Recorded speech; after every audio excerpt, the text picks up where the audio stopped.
The moment the spotless white Cadillac Escalade crunched onto my sun-baked gravel driveway, throwing up a cloud of ochre dust that coated the meticulously waxed finish, I knew the war was officially underway, wasn't it? Doris Henderson, the self-appointed queen of the Cypress Creek Estates Homeowners Association, stepped out first, adjusting the blinding diamond bracelet on her wrist before wrinkling her nose at the faint, honest scent of alfalfa and horse manure. My home scent, and I thought, oh, what a show this is going to be. Then came Mr. Sterling, a man whose expensive suit looked like it had been molded directly onto his spine, carrying a leather-bound folio stuffed with what I just knew were documents designed to ruin my peace, and I barely contained the sigh that felt like it had been brewing in my chest since my granddaddy first staked this land back in '48. Mr. Cole, Doris began, her voice brittle and high-pitched, cutting through the dry desert air like broken glass. This is entirely unacceptable. Your property value is dragging down the entire community. We're here to finalize the sale of your ranch, as you call it, so we can replace this eyesore with the Cypress Lakes Executive Golf Course. The gall of some people. I leaned against the rusted fender of my 1970 Ford F-250, the metal hot enough to sting my palm through the worn leather of my glove, and just watched the heat shimmer off the asphalt behind them. Did you not receive our fifth certified letter regarding the derelict state of your equipment and the vibrations from your well pump? Sterling chimed in, adjusting his tie with a nervous tick that told me he wasn't quite as comfortable on my turf as he pretended to be. I could hear the faint, low thump-thump-thump of that old well pump working overtime, pulling the sweet, cool water up from the aquifer that had sustained this land for 3 generations. That sound was the heartbeat of my ranch, and they wanted to silence it for putting greens? Was this truly the level of arrogance they were operating on? Doris, Mr. Sterling, I drawled, keeping my voice low and level, savoring the way they both flinched when I used her first name. This isn't Cypress Creek Estates. This is coal land. It's been coal land for 75 years. You built your little stucco palaces around me, and I received your letters. I used the paper to start the burn pile out back. Doris gasped, actually clutched her perfectly tailored linen blazer, and her eyes went wide with manufactured outrage. That is highly inappropriate. We have a signed agreement from 3/4 of the neighborhood agreeing that your property constitutes a public nuisance under Article 4, Section B, Subclause 2 of the original development charter. We can force an eminent domain action if you refuse to cooperate. Sterling practically shouted the legal jargon, hoping the speed of his delivery would intimidate me. But all I felt was a cold, hard knot of anger tightening in my gut. Not for myself, but for my grandpappy, who bled for every inch of this ground.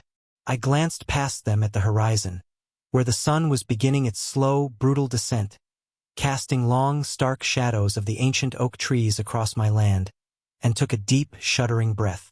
I could smell the ozone from the approaching electrical storm, a scent that always promised both rain and chaos. A public nuisance, you say? I pushed off the truck and walked slowly towards the wrought iron gate they had foolishly left open, the dry dirt crunching loudly under my worn leather boots, a sound that seemed deafening in the sudden silence. Funny, I don't recall my land being part of your little charter.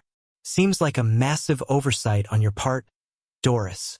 Sterling scoffed, flipping open his folio. Nonsense. The plat map clearly shows your boundary line. We've checked the deeds, the easements. Every single line item is in our favor, Mr. Cole. You're boxed in. We offer you $1.5 million now, or we force it through the courts and you get less and lose the legal fees. Isn't that obvious? He pointed a manicured finger right at the house, a house my father built with his own 2 hands. And that's when I snapped. The sudden realization that these parasites thought they could erase my history, my family, just for a better view from their overpriced McMansions, was a blinding flash of white-hot rage. You're pointing at my house, Sterling, and you're threatening my family's legacy? I said, my voice dropping even lower, now a dangerous rumble in my chest. I didn't wait for them to respond. I turned my back and walked straight into the cabin, the heavy screen door slamming shut behind me with a decisive, echoing thwack. I moved past the wood-burning stove and the chipped porcelain counter, heading directly for the gun rack mounted securely above the stone fireplace. I reached up, my hand wrapping around the familiar, cold, smooth wood of the stock of my old Remington 870 pump-action, the one my grandpa taught me to clean when I was 8. I pulled it down, the metallic shink of the receiver sliding open sounding disproportionately loud in the cabin's sudden dimness. What were they thinking, trying to corner a man on his own land? When I stepped back out onto the porch, the shotgun held loosely but deliberately in the crook of my arm, pointed harmlessly at the dry ground, their faces instantly drained of every drop of color. Doris let out a small, terrified squeak, stumbling backward over the low curb, dropping her designer handbag. Sterling, the lawyer, swallowed hard, his eyes glued not to my face, but to the cold steel barrel. "Mr. Cole, what are you doing? This is hostile," he stammered, pulling Doris behind him protectively. "Hostile? You were threatening to steal my home. What would you call that?" I countered, a dry, humorless smile touching the corner of my mouth. Then, I delivered the real blow, the twist they hadn't bothered to research in their haste to colonize my dirt. "You bought and developed all that land under the assumption that the utility lines running under it were standard city easements, correct?" I asked, tilting my head, enjoying the sudden, agonizing confusion that swept over Doris's face.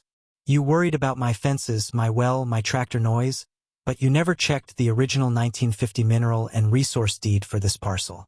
Because this land, the last acre, it's the single largest surface water retention and control zone for the entire tract, and my family has held the absolute, non-transferable, perpetual right to that water since before your development was a twinkle in a greedy developer's eye.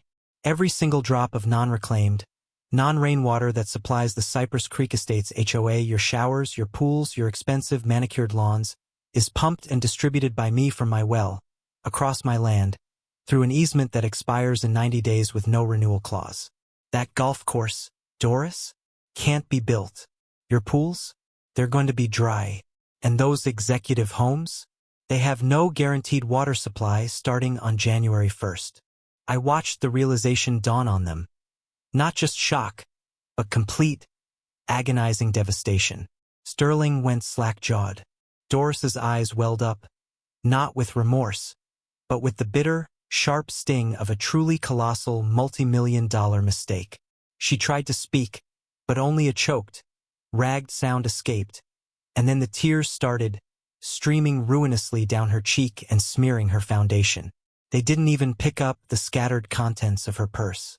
They just scrambled back into that pristine white Cadillac, slamming the doors, the tires spinning uselessly for a moment before they fishtailed and roared off the property in a desperate scramble, leaving me alone with the silence, the dust, and the steady, comforting thump-thump-thump of my well pump, the true ruler of this land.